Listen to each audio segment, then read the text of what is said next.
right, John, take it away. Oh boy. Okay. Well, good morning, everybody.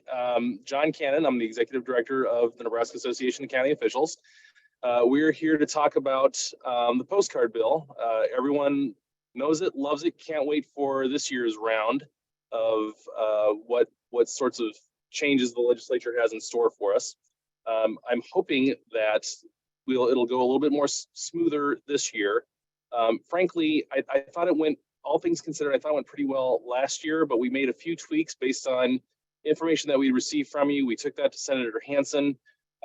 Some of the things that we put in front of him, he was gracious enough to put into the bill for this year. Other things he said not so much, but you know, that said, we're going to continue on as best we can. And so I'm hoping that everyone is here to talk about the political subdivision timelines for the postcard printing and the joint public hearing. If you're not, then you probably want to be involved in a different Zoom meeting. But we're good. Yep. All right. Well, thank you.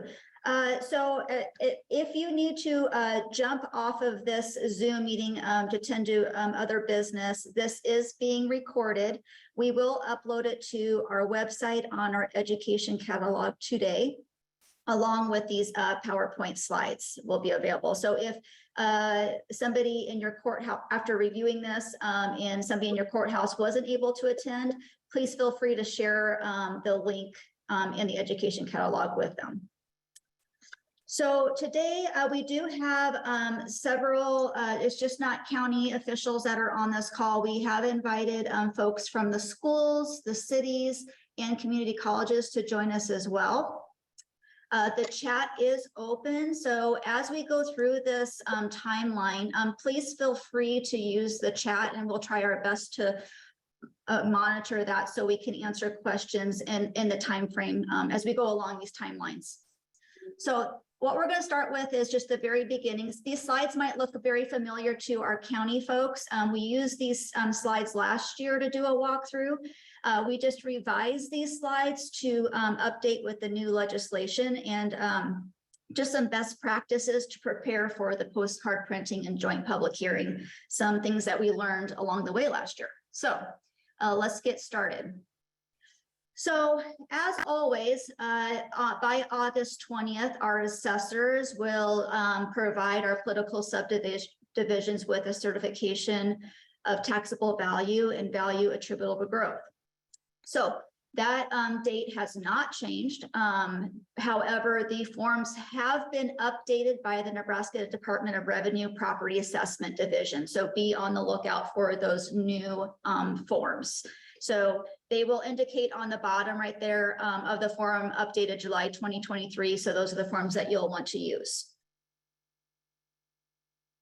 I believe they're really the only modification to the certification of taxable value was for the schools to identify the new legislation on school bonds. So the next couple slides are just really to get us prepared for the postcards, the publication, the joint public hearing. Again, just some things that we learned along the way last year, just to get ourselves prepared. So one thing I've heard from many counties clerks, they've already decided what their date, time, and location of their joint public hearing is. So if your county has not thought about that yet, you might want to get that date locked in, time and location, and get that shared with your assessor so they have it on the record. And Candace, may I interrupt real quick? Sure. Yeah, so this slide, and we'll not get too much into the weeds. We'll talk a little bit about the group. Slide really shows the first change. First, it's a date change. Last year, information was due from the political subdivisions by September 5th. This year, it's due by September 4th. And also, instead of the information being sent from all the political subdivisions to the clerk, the information will be going directly to the assessor. Yes. So, and you, John, you had cut out a little bit. So John was just to message what John was saying. So there was a date change in legislation. It was September 5th. The political subdivisions last year had to give the information to the clerk. That has changed now to where the political subdivisions now give the information to the assessor. And the date again moved from the 5th to the 4th. However, again, we're running into the Labor Day issue. So we are highly encouraging our political subdivisions and our counties, to turn in that information by Friday, September 1st. So we can get the postcards out in proper time, because that is a tight deadline. Another thing that the county clerks will need to consider is that they have to publish that notice of hearing in the legal newspaper and or of general circulation in the county. We'll talk a little bit about that in some slides about what is needed to do that. New this year is the county will post notice of the hearing on the homepage of the county website if the county population is more than 10,000. So if your county population is more than 10,000, the county must post a notice of hearing on the homepage of the county website. And again, I have about 50 of 93 responses. So we are already on our way here, but I just wanted to mention that county boards will still need to designate again this year the vendor that will provide printing services. NACO has partnered with the state print shop. We are guaranteed we have a lot of Pulsar pink paper again this year, and the estimated cost to do the printing, the pre-sort and postage is about 45 cents per postcard. Again, that may change. It's just, again, right now we're estimated at 45 cents.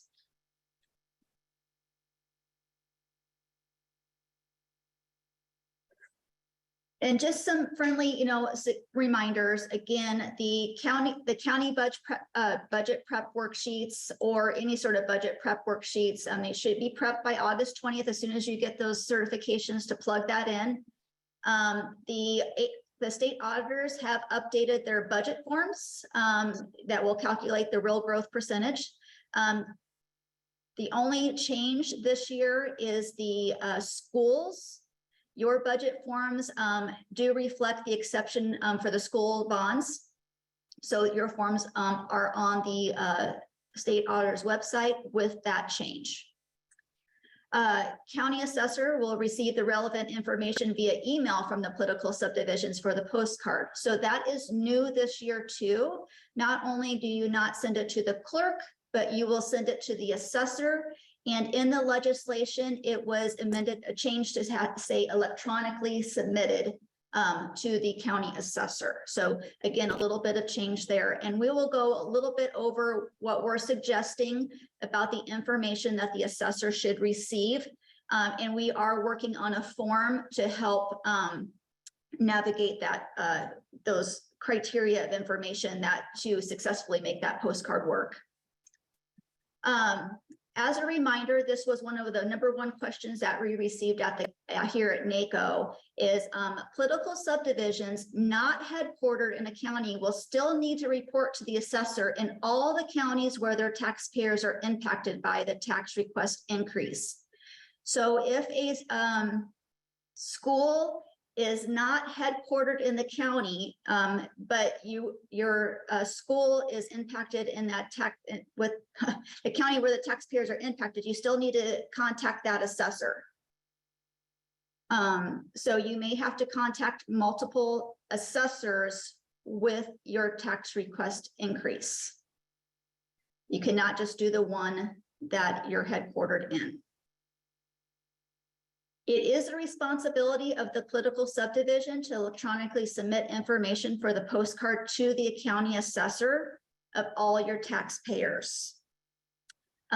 We do recommend that you go to our nebraskacounties.org/directory to find the county assessor emails. We will also email a list to our partner associations, an Excel spreadsheet with all our assessor emails for easy access as well. And again, this is just a reminder that Labor Day does fall on the 4th. So we really encourage that we get the information in by Friday, September 1st.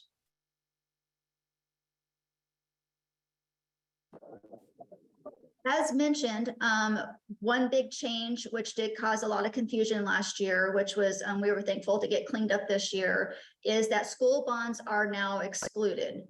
There was some confusion because school bonds don't necessarily go over all the general population. So excluding the school bonds really make those numbers a little bit more accurate.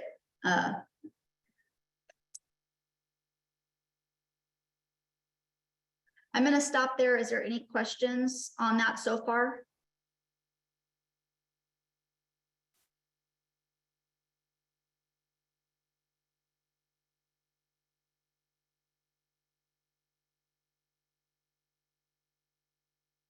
Okay. All right. So as mentioned, by September 4th, your information needs to be submitted to the assessor electronically. And here is some suggested information that should be submitted to the assessor so they can input the information to get the postcard, the right data. The other thing that we have to recognize is that the county clerk, who you're not notifying now, has to publish this information. So in order to be as efficient as possible, we're going to encourage you to let the assessor know a little bit, the location, date, time of the public hearing and political subdivision, which you're headquartered, which you have to do for the postcard, but also that your contact person, the phone number and email address of the political subdivision. This information that the assessor is going to receive, well, the assessor is going to have to send this back to the clerk so they can properly publish the information. Again, we are going to be working on a form to help fill in these numbers for you. I have visited with the state auditor's office and we're going to take the lead on this and just kind of keep them in the loop on this portion. Since it's going to the assessor and we'll work with the vendors to make sure that we're getting this taken care of correctly.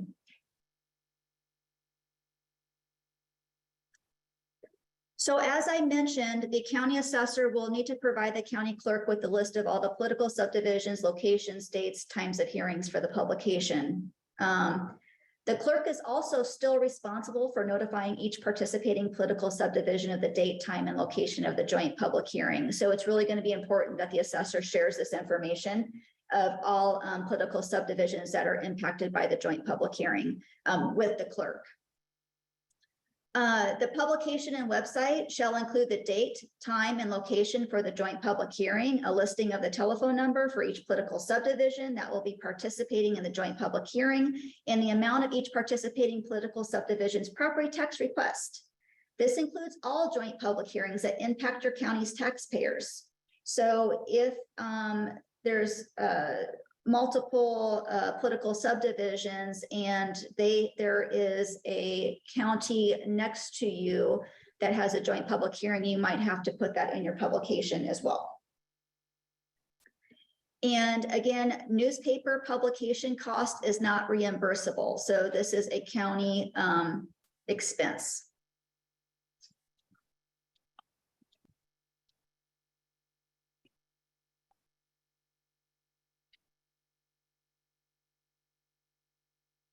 New this year, you will need to add the proposed budget to the website.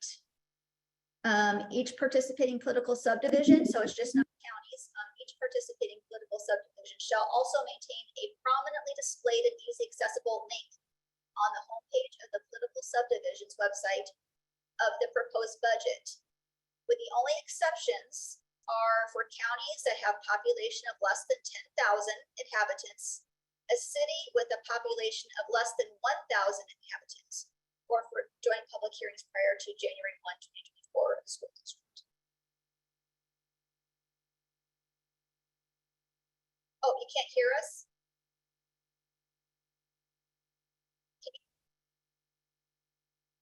Uh-oh. Hold on 1 second, or it sounds like we're having some issues.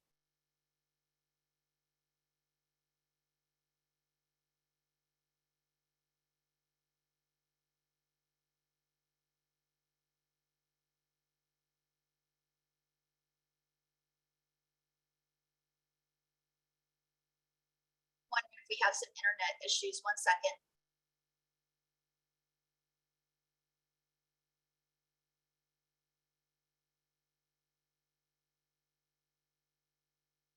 Okay, is it better now?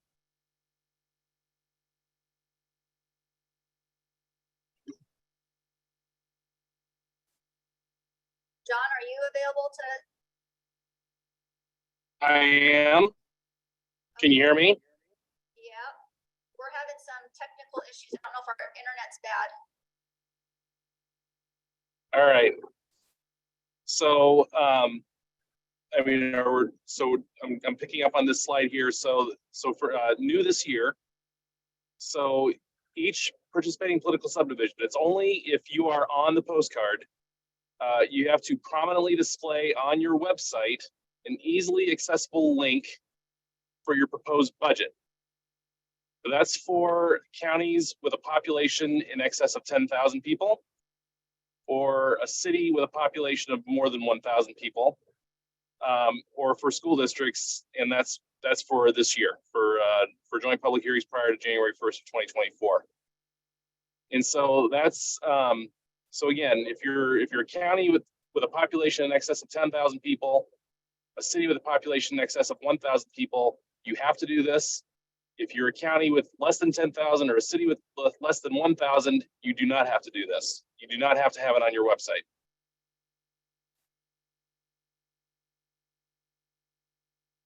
Thank you, John. Can you guys hear us now? Yes. Okay. We did get a question from Mary. Last year, the total allowable growth percentage increase on the NACO form was rounding differently than the state office auditor office form.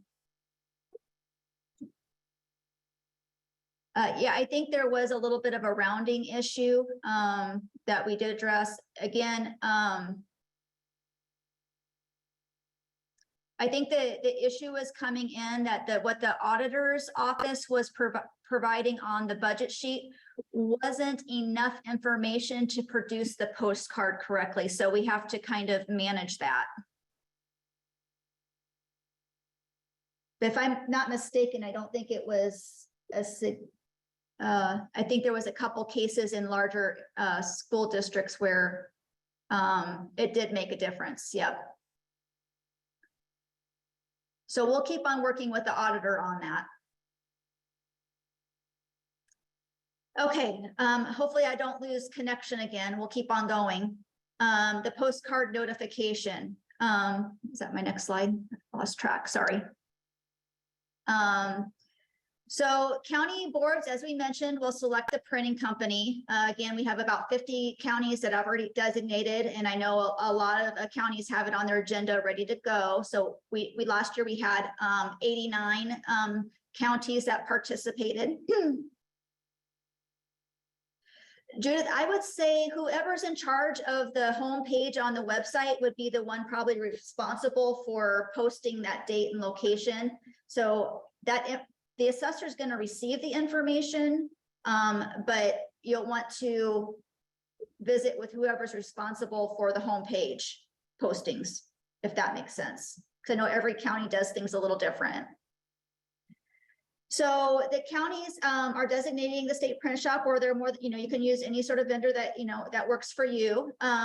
NACO is facilitating with software vendors and the state print shop to help get those postcards over to them for print. And we are working with Pitney Bowes again for the pre-sort and mail. So that's already in the works. Everything's locked and loaded, ready to go. Last year, our turnaround by the time vendors turned over the files, there was a 24 to 48 hour turnaround at the state print shop. They worked overtime into the late night to make sure that those were timely sent out to get those postmarked. Again, NACO will invoice counties after it's all said and done with those printing, pre-sort, and postage cost. Again, we have plenty of pink cardstock on file. Again, the cost estimation is 45 cents a postcard. Again,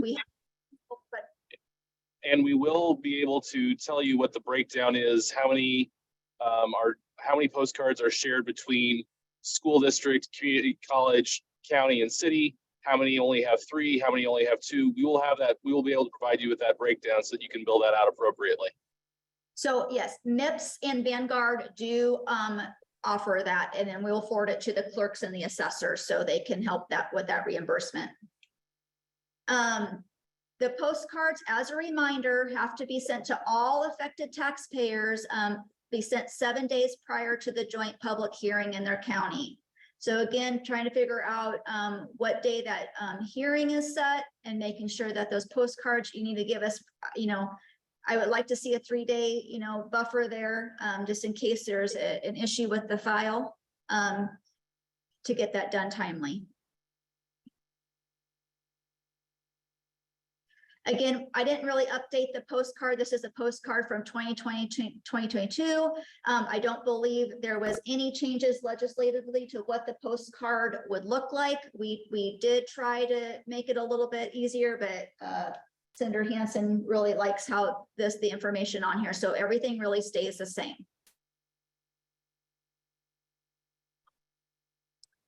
Okay, another legislative change is the dates and the time period that we can have the joint public hearings. So the joint public hearings are now can be gone through September 14th through the 24th. The county is still responsible for organizing the joint public hearing, and it must be held after 6 p.m. Each participating subdivision must designate one person to attend the joint public hearing. And the new legislation now has it that one elected official from that political subdivision must be in attendance as well. Now, if the designated person is the elected official, that is okay. So you can just have one elected official if you would like. That would be giving the presentation. Presentations must be provided by a representative for each political subdivision about the increase in property tax request. I do have a slide to talk about what that presentation entails, according to statute, here soon. It is that, public must be allowed a reasonable amount of time to speak at joint public hearing. John, you give a good thought process on how you look at your audience and decide what that reasonable amount of time is. Do you want to talk about that? Yeah, I'll just refer to how they typically do things in legislative committee hearings. They'll look out at the crowd and they'll see that the room is packed. And typically, the chair will say something to the effect of, "All right, show of hands, how many of you are planning on speaking today?" And 30 hands go up, and you say, "Okay, well, we've got 2.5 hours that we're going to be in the gym. That's 150 minutes. 30 people divided into 150 is 5 minutes each. You fudge a little bit so people can shuffle around, and basically what you have to do is you say, all right, everyone gets 4 minutes each, and you got to be pretty strict on the time, because otherwise, if someone goes over, that's at the detriment of the person that comes after them." Okay, meeting must be held before any participating subdivision files their adopted budget with the state auditor, so that still remains the same. And county may hold their regular budget meeting prior to the joint public hearing. So you can hold your regular budget meeting to work out those details before the joint public hearing. That did not change.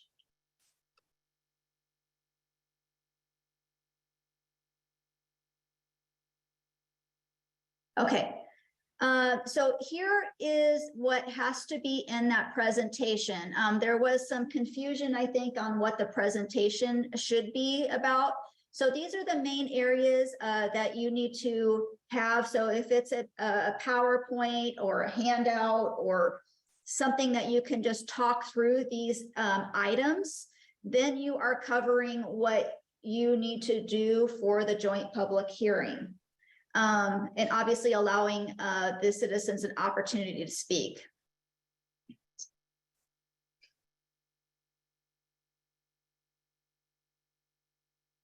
So I'm not going to go through all those. Again, the slide will be as available. And this is basically taken straight from the legislation as well.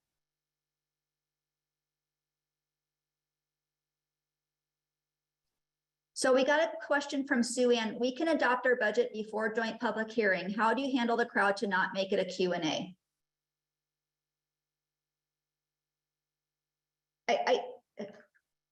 I think it's just about who's facilitating the meeting. Again, you know, it is kind of similar to how you handle your board meetings. I think you put those rules how it is up front. And that's how you want to proceed. I mean, it's really you setting the group, joint public hearing, whoever's participating, to kind of put those guidelines for the meeting in front of the membership there. But yes, you can adopt your budget before the joint public hearing, you just cannot submit it.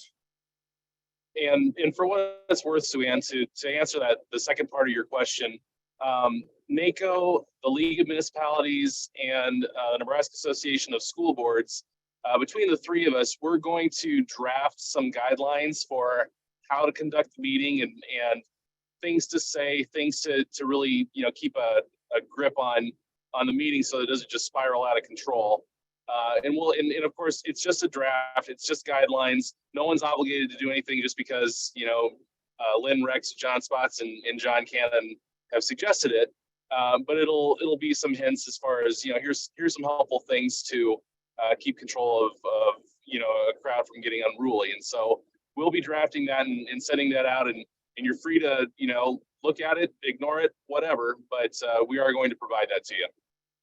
Yeah, because there was some joint public hearings that did have Q&A sessions, but they were facilitated in a way that was very educational. So the Q&A can work. It's really about facilitating. So that's a good point, John. I think putting those in the guidelines, well, it works best for you guys. Again, new this year, again, the September 14th through the 24th, those are new dates to go in between there for your joint public hearing. And as a reminder, at least one elected official from each participating political subdivision shall attend that joint public hearing. And again, the elected official may be the designated representative. But I would say that elected official, you really need to know kind of the, you know, you want to know a lot about what's going on there with the budget too. So, and the presence of, this is new as well, the presence of a quorum or the participation of elected officials at the joint public hearing does not constitute a meeting as defined by section 84-1409 of the Open Meetings Act. So that was very, you know, reactive to some of the concerns that were had about board members, all the board members being present at the joint public hearing, and that would basically constitute a quorum. So just putting that provision in there allows all the board members to attend if they so desire.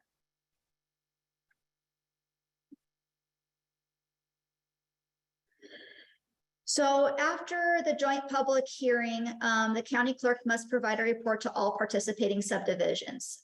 Jeff did send out a copy of that report to the county clerks yesterday, and it is also available on the state auditor's website.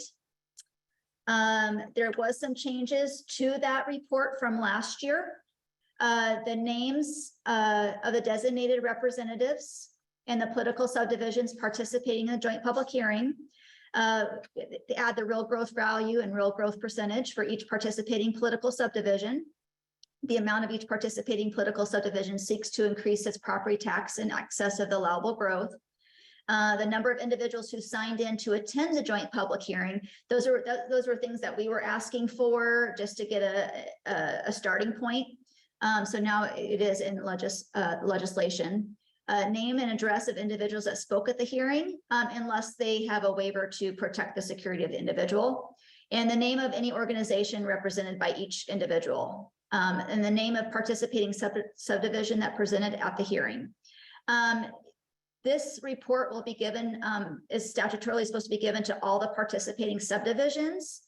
But in order to collect the data, the state auditors and NACO are requesting a copy of that report. If you think of us, we would really appreciate it as we're gathering that data just to kind of measure participation going forward.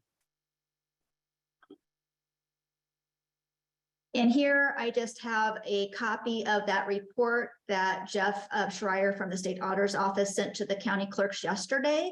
So you'll just want to make sure that you have a sign-in sheet available at your hearing, so you can capture all this information. Okay, Kelly, can you explain signed in to attend? So yeah, basically what I heard what they were doing is clerks had a sign-in sheet for everybody that attended. So now that attendance sheet, you have to now add that to this report. All that attended and all that spoke. I think last year it was all that spoke. Am I right? Yeah. So this year they want the names of everybody that attended and if they represented an organization. So having a sign-in sheet, I think, is going to be your easiest solution. And then having a sheet, have it like if they speak, have them sign a sheet when they go up to speak. Can this email information be emailed out to the subdivision? Yeah, you'll have their email information. I would just make sure you get receipt of them receiving it.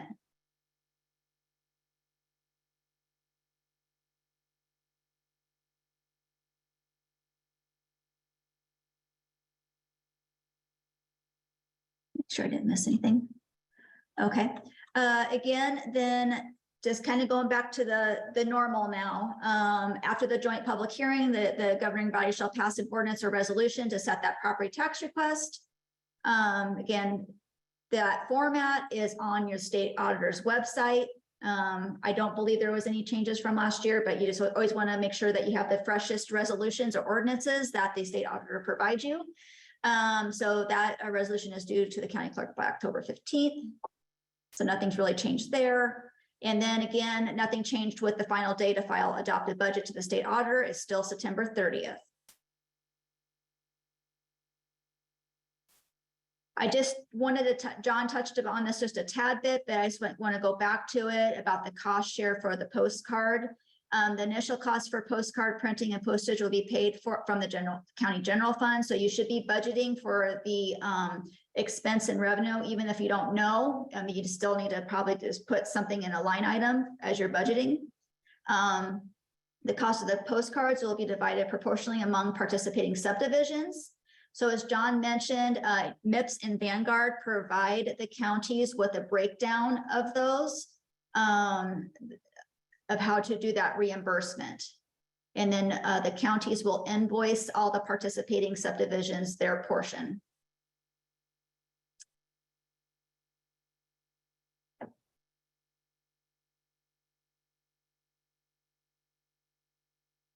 And that kind of takes us to the end. Be happy to answer any questions if we can. And before we start taking questions, there's just something I'd like to add. There are a lot of points in here where we say, hey, you know, the assessor, you should do this with the clerk, or the clerk, you should provide this to the assessor. And it's stuff that's not exactly explicit, but is designed to kind of help the process along. And you know, and look, folks, I'll be honest with you. I mean, there is enough wiggle room in this where we could create a whole bunch of mischief if we wanted to. I don't think that we want to create mischief. I think that we are much better off if we make this thing go as smoothly as possible. And if we notice things that need to be corrected in legislation in next year or a future year, it's way better if we've done everything we can and we're bringing that forward to say, here's something that we think will make this process better. Because I can tell you that while we've had a cordial relationship with you know, the organizations that are behind this, Senator Hansen's office, etc. You know, if there is something that we have done that makes this process not go very well, they're going to jump on it, and we can expect legislation that we're probably not going to like. And so I'm just asking all of you, you know, the best that we can work together on this, the better off we're all going to be. And I just really appreciate it if we can. And I do want to mention that we've worked with a number of people, like Candace has mentioned. We've worked with the state auditor's office principally, and they've been great partners as far as getting information to you and to us and collaborating with us. You know, Vanguard is one of the vendors in the state, and even though we're technically competitors, this is something where we've worked together because it's that important. So I just want to recognize the fact that there's been a lot of collaboration that's gone into this behind the scenes so far. Thank you. So we do have some stuff in the chat, so we're just going to go through these the best we can. And just to go back to the website publication piece here, just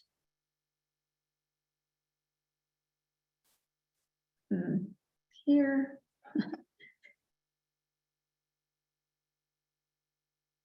So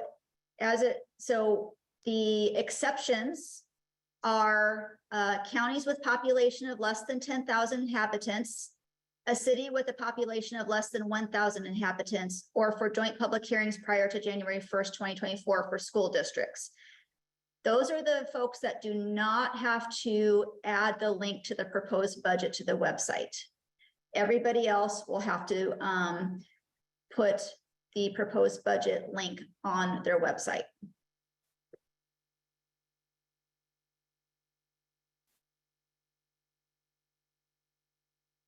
Okay, will this presentation also be placed in the Department of Revenue state files for assessors to have? This presentation is available will be available on the nebraskacounties.org education catalog website with the PowerPoints. So similar, it's just the NACO website. And you just go into, on the top, go into education catalog, and it'll be the first thing that you see right there.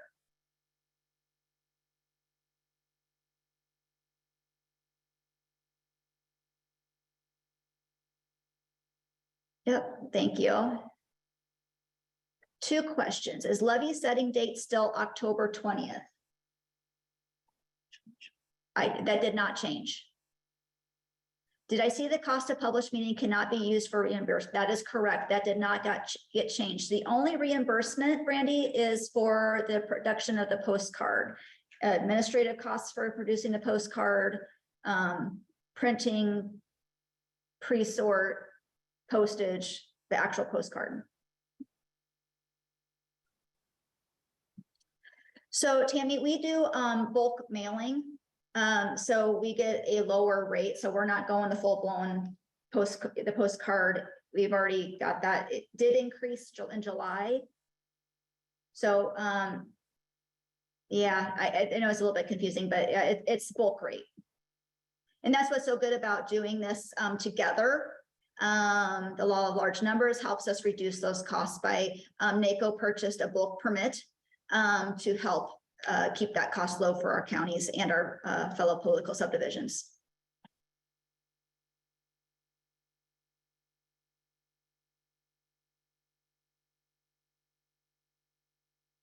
Some school districts have recommended that the county should reach out to the local school to see if the high school auditorium or gym, as much larger venue, could be used rather than the smaller county courthouse meeting room. By using the local school facility, all presenters should have access to AV equipment.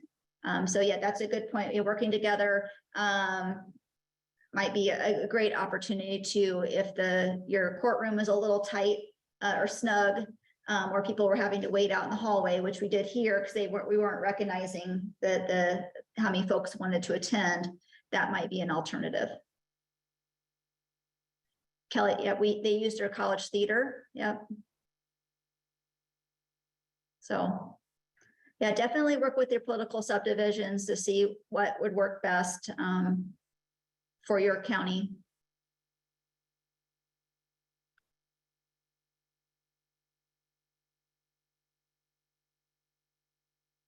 All right, is there any other questions, comments? Again, this recording will be put on the nebraskacounties.org website under our education catalog, and it'll be the first box that you will see. Riley should have that up for us probably this afternoon if all goes done. Well, thank you very much. We appreciate that. If there's nothing else, you guys have a great day. And please feel free to contact us if you have any questions.